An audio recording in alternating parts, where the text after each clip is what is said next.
Hi guys, Michael Ingledew from TDW, and first of all, a big apology. I said that I was going to do these videos every day from Seville. Now, before I left here, the team here said there's just no way you're going to do that.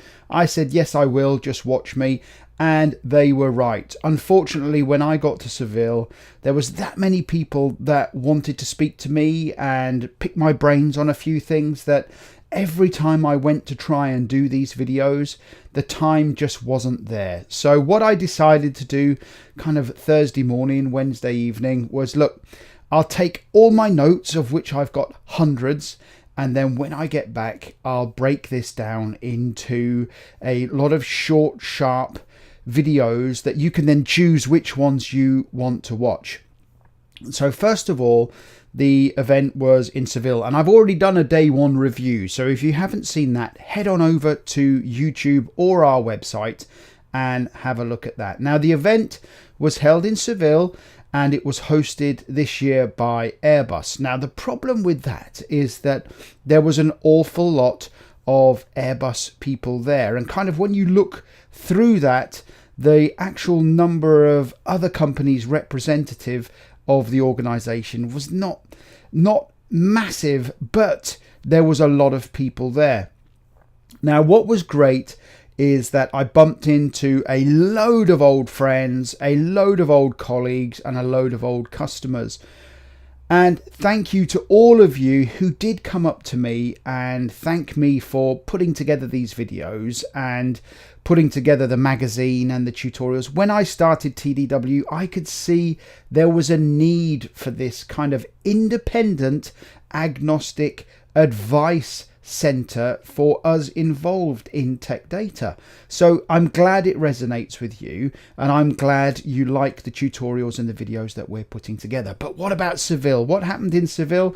Well, first of all, it was a great event. It was really well organized, and Airbus should be absolutely 100% congratulated for a fantastic event. I think everybody that went really enjoyed themselves, and that's both from an educational perspective on what's happening in the ASD specification world and what's happening in the vendor world and the social events, which I'll talk about in another tutorial. So after this video, I'm going to do a number of different videos. I'm going to look at the vendor news. What did I see from vendors that I thought might be interesting to you guys that couldn't get there?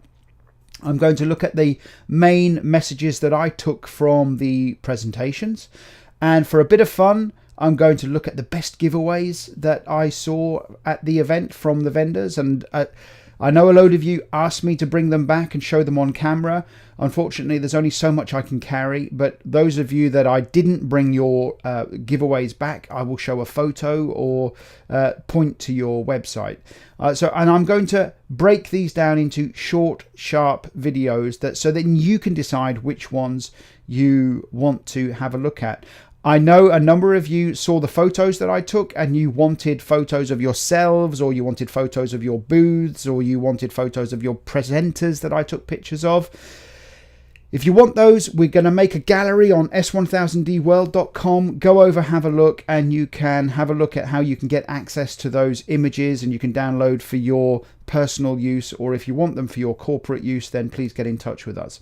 So coming back to the actual conference itself, it was run over 3 or 4 days with a couple of reception evenings. As I said, I have already done a day one review, so I'm not going to go over that again, but it was the workshop day and I've already given some kind of my feedback and my feeling on that. But day two, after the reception evening by the pool at the hotel, and the hotel was exceptional, by the way. If you ever go to Seville, just stay there. It was brilliant.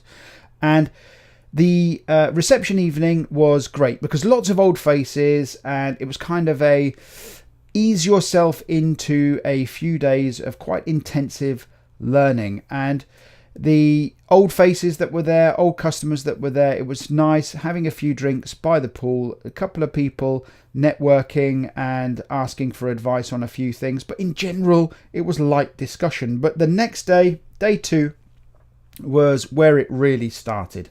So day 2 was obviously in the morning. We had all of the positioning presentations from all of the organizations that are involved with the development of S1000D or the development of the other ASD specifications, or you get the idea, all those that really want you and I to join them to help develop these specifications. So they were really good. The best presentation was from a gentleman, and I have written his name down, but I can't remember it off the top of my head. I might put it over the top of me when I get Lewis to put this together. Is that Airbus gave a great presentation, which out of the 30-minute presentation, I think it was, there was one point that really resonated with me. And Airbus have kind of acknowledged that they need to close the gap between how they are delivering data and how our users want to use tech data. And he gave a great example where they saw some photos of how a pilot or a co-pilot had bought a off-the-shelf suction pad for an iPad and put it on the inside of the aircraft cabin, or the cockpit, sorry, and that wasn't approved by Airbus. But what did it tell Airbus was that their users are doing things different to how they're actually delivering data, which I thought was absolutely brilliant. Of course, after lunch, on day 1, after we had all the positioning statements, it was a breakout into 2 tracks, and there was different subjects on either track. And of course, only being there on my own, I could only pick and choose carefully what I wanted to go and see. And the ones I wanted to watch were less of the product demos and more of the real life. These are the problems we're having with S1000D, with tech data, with tech docs, with our users, with technology. They're the ones I'm interested in because I see it all the time, and they're the questions that we're answering. So there were some really good presentations from guys like T-Systems, and an old friend of mine, Andreas Kirchhofer, gave a project perspective. And the common theme that was coming out was that this can be complex to implement, and it can be complex to support for your end users. I didn't make it to the presentation. I think it was one of the airlines gave a presentation, and I couldn't get to that one because I was in track 1, and they were actually saying about the real challenges they had and still have with using, deploying, maintaining, updating of S1000D data. In fact, so much so that their trust levels in the integrity of the data is not necessarily where it should be. Now, I heard that secondhand. Whether that's exactly what was said, I don't know, because somebody mentioned that to me over lunch. So I attended all of the ones that I thought were really, how we're going to address business problems. So simplified English, project challenges, identifying, supplying software. I gave a presentation in the afternoon on overcoming the barriers to successful S1000D adoption, which again, I had lots of positive feedback on, and I will be re-recording that for you guys so that you can then watch that from our S1000D World website, and you can take a look at that and you can see if that resonates with you, and you can bring that back. The next day was more Producti presentations, which was kind of day 3 was, the vendors giving their pitches on what's new in their suites, what are they doing. And there were some really good presentations. I think one of the really interesting presentations I saw was from PTC, was that, they had a great interactive demo on their website, which was all about augmented reality. And they had people coming to their stand, and they were looking on their mobile devices, and in front of them was an augmented reality version of a military vehicle, which was really quite impressive. And I thought that was the kind of level of interaction that our users are now looking for. And I'm going to talk about that later on in the week when I talk about the 5 takeaways I took from the conference. And I'll talk about augmented reality because it came up a number of times at the event. So there was lots of vendor presentations, nothing really mind-blowing, if I'm perfectly honest. Nothing really new, but I'm going to talk about the vendor presentations or the vendor stands and what I saw at the vendor stands in a later video, because there are some interesting developments and there is a common theme coming out of all of the vendors that I spent time with. Now, the last day was all about the new S series of specifications that's coming out and are being looked at by projects. So that's your 6000Ts, your 3000Ls, all of these guys, all of these new specifications. Now, I already know all of this, so I actually spent most of my time in the hallway chatting to vendors, and as customers were coming out or delegates were coming out, I was chatting to them about specific problems. And so I didn't actually go into those presentations because I kind of know already the thrust of those presentations. So I don't want to mislead you. I didn't go into any of those, but I know it was all about positioning of the new specifications, where they're going, how they're going, and what they're going to be doing. I've already had a lot of questions on what's going to be in issue 4.2 of the specification. I did attend Paul Haslam's presentation from O'Neill Associates on the highlights of 4.2.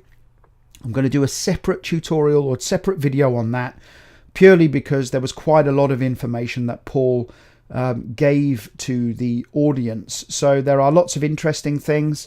And then I'm going to include in that the update that Dennis Hoyland gave on the modularization of the specification, which I think might also be interesting to you guys out there. So all in all, it was a really good event. It was really well organized. The reception or the networking evening on the night of day 2 was phenomenal, and I'll put some videos up of that. They took us to a local kind of Spanish dancing show, horses and those kind of things. I had a fantastic evening at the table.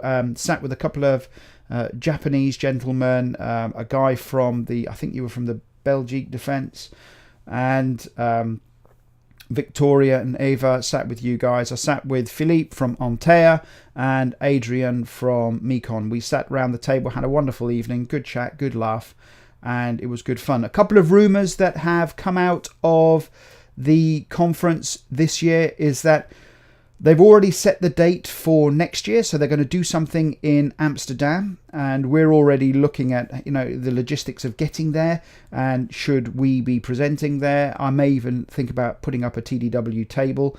The problem with that is then I've got to take somebody else from the office who's got to come with me, and they've got to man the table whilst I do my thing. And the rumour that came out was that they're going to also host an event in Clearwater next year. So running 2 events is, I believe, risky from a vendor perspective, because vendors are already finding it hard to justify going further afield to these events. And I believe if we start having to go to our marketing directors and start saying, I want to go to the one in Clearwater and I want to go to the one in Amsterdam, you're going to be given the choice. You're going to be told which one do you want to go to.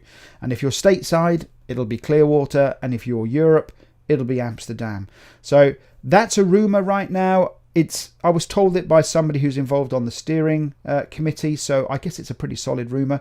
But I believe that if they run 2 events, it could thin itself out too much, and then you're going to have 2 conflicting events, and people are going to be asked to hang their hat on one particular event. And anyway, Amsterdam's lovely, and I've done Clearwater loads of times, so let's do Amsterdam, guys.